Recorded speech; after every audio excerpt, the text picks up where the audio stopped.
ये कहानी किसी फिल्म की नहीं है, ये हकीकत है, वो कड़वी सच्चाई जो दिल दहला देती है। एक मासूम बेटी जो सुबह बकरियां चराने निकली थी, रात होते होते राख में बदल दी गई। ये कहानी है इंसाफ की लड़ाई की, एक माँ की हिम्मत की और उस सिस्टम की बेरुखी की जो आखिरी वक्त तक सोता रहा। आज हम आपको सुनाने जा रहे हैं नेहा की वो दर्दनाक दास्तान जो आपके रोंगटे खड़े कर देगी। 2 अगस्त 2023 की सुबह थी। नरसिंहपुरा गांव में सूरज की किरणें खेतों पर बिखर रही थीं। एक किसान अपनी 17 साल की बेटी से कहता है, बेटी, मुझे आज रिश्तेदारी में जाना है। बकरियां घर पर रहेंगी तो भूखी रहेंगी, तुम उन्हें चराने जंगल ले जाओ, बस एक दिन की बात है। उसकी बेटी, जिसका नाम हम नेहा काल्पनिक रखते हैं, मुस्कुराते हुए जवाब देती है, पापा आप फिक्र मत करो, मैं चली जाऊंगी। नेहा की खूबसूरती गांव में मशहूर थी। 5 फुट 6 इंच की लंबाई, गोरा रंग, चमकती आंखें, वो सचमुच किसी हीरोइन से कम नहीं थी। सुबह 9 बजे वो अपनी बकरियों को लेकर जंगल की ओर निकल पड़ती है। उसकी हंसी हवा में गूंज रही थी। दोपहर का वक्त था, सूरज सिर पर चढ़ चुका था।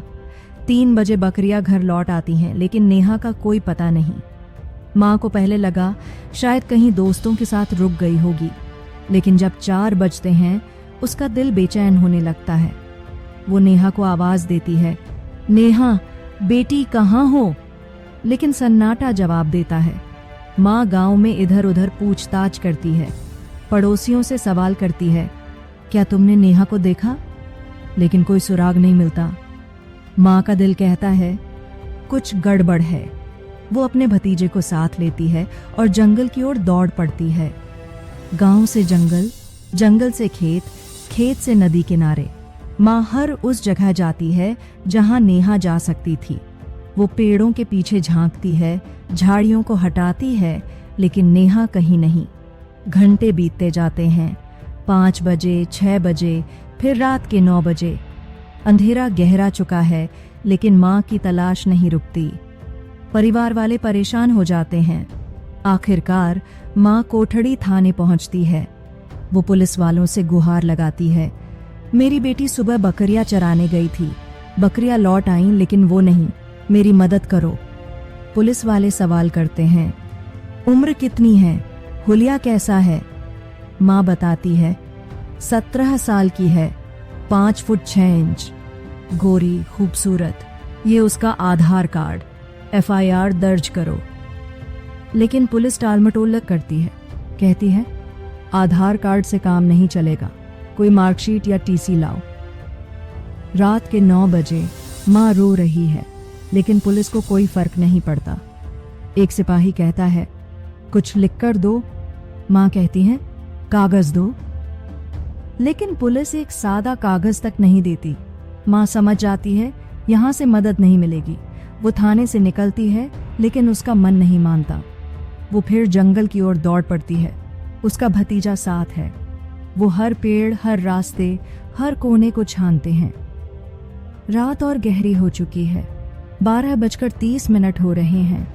ठंडी हवा सन्नाटे को और भयानक बना रही है। तभी माँ की नजर एक चप्पल पर पड़ती है। वो चप्पल नेहा की है। माँ का दिल धक से रह जाता है। वो आसपास देखती है, नेहा को पुकारती है, नेहा बेटी, लेकिन जवाब में सिर्फ सन्नाटा। चप्पल के पास से 200 मीटर दूर कालबेलिया समुदाय के डेरे हैं और दूसरी तरफ 5 कोयले की भट्टियां। माँ की नजर उन भट्टियों पर पड़ती है। 4 भट्टियां ठंडी हैं, लेकिन एक धधक रही है। आग की लपटें निकल रही हैं। माँ को शक होता है, ये मौसम कोयला पकाने का नहीं। फिर ये भट्टी क्यों जल रही है? वो भतीजे से कहती है, कुछ गड़बड़ है, इन दिनों भट्टियां नहीं जलती। वो पास जाती है। एक अजीब सी दुर्गंध हवा में फैल रही है। माँ का दिल बैठ रहा है, लेकिन वो रुकती नहीं। वो एक बांस उठाती है और भट्टी को टटोलती है। तभी कुछ चमकता है। वो बांस से उसे निकालती है, एक चांदी का कड़ा। भतीजा चीख पड़ता है, चाची, ये तो मैंने नेहा को दिया था। माँ का दिल टूट जाता है। वो फिर बांस डालती है। इस बार जो निकलता है वो देखकर उसकी चीख निकल पड़ती है। एक जला हुआ हाथ, माँ उसे देखते ही पहचान लेती है। ये उसकी नेहा का हाथ है। माँ उस हाथ को लिए दौड़ती है गांव के प्रधान के पास। रात के 2 बजे वो चीखती है, प्रधान जी, मेरी बेटी के साथ कुछ बुरा हुआ है, पुलिस मेरी नहीं सुन रही, इंसाफ दिलवाइए। प्रधान पुलिस को फोन करता है, लेकिन पुलिस सुबह तक टालती है। माँ रात भर रोती है, लेकिन हार नहीं मानती। सुबह होती है, पुलिस आखिरकार हरकत में आती है। भट्टी की जांच होती है। चांदी का कड़ा, जला हुआ हाथ, सबूत साफ हैं। गांव में हंगामा मच जाता है। लोग सड़कों पर उतर आते हैं। न्यूज़ चैनल, अखबार, हर जगह ये खबर छा जाती है। हजारों लोग थाने का घेराव करते हैं। सरकार पर दबाव पड़ता है। 2 पुलिस वाले निलंबित होते हैं। ड्यूटी ऑफिसर को लाइन हाजिर किया जाता है। जांच सर्कल ऑफिसर श्याम सुंदर बिश्नोई को सौंपी जाती है। जांच गहराती है। कालबेलिया समुदाय के डेरों पर पुलिस पहुंचती है। कुछ लोग भागने की कोशिश करते हैं, लेकिन गांव वाले उन्हें पकड़कर पुलिस के हवाले करते हैं। जांच में रंगलाल के 2 बेटे सामने आते हैं, कालू 25 साल और कान्हा 21 साल। पहले तो वो इधर उधर की बातें करते हैं, लेकिन पुलिस के सख्त रवैये के आगे टूट जाते हैं। जो सच सामने आता है वो किसी के भी रोंगटे खड़े कर देता है। 2 अगस्त को नेहा जब बकरियां चराने जंगल गई, कान्हा की नजर उस पर पड़ी। उसकी नीयत खराब हुई। वो नेहा को खींचकर वीरान इलाके में ले गया। तभी कालू वहां पहुंचा। उसने कान्हा को डांटा, लेकिन फिर उसकी भी नीयत बिगड़ गई। दोनों भाइयों ने बारी बारी से नेहा के साथ बलात्कार किया।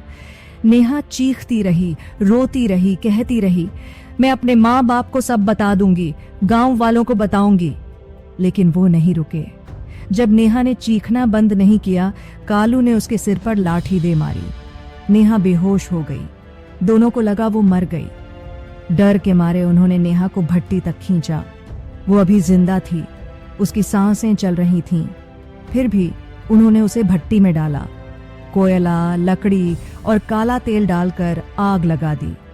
भट्टी को बंद कर दिया, जैसे कोयला पकाते हैं। फिर वो वहां से चले गए।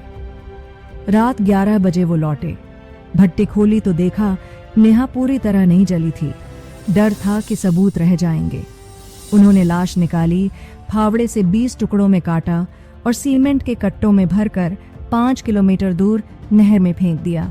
लेकिन वो नहीं जानते थे कि भट्टी में एक कड़ा और एक हाथ रह गया जो उन्हें पकड़वाएगा। पुलिस ने टुकड़ों को बरामद किया। 6 किलो 600 ग्राम वजन के अवशेष मिले। दोनों भाइयों ने सब कबूल किया। मामला कोर्ट पहुंचा।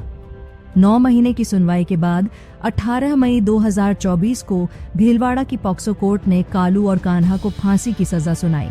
वैज्ञानिक सबूत, डॉक्टरों की रिपोर्ट और वकील की दलीलों ने उन्हें दोषी साबित किया।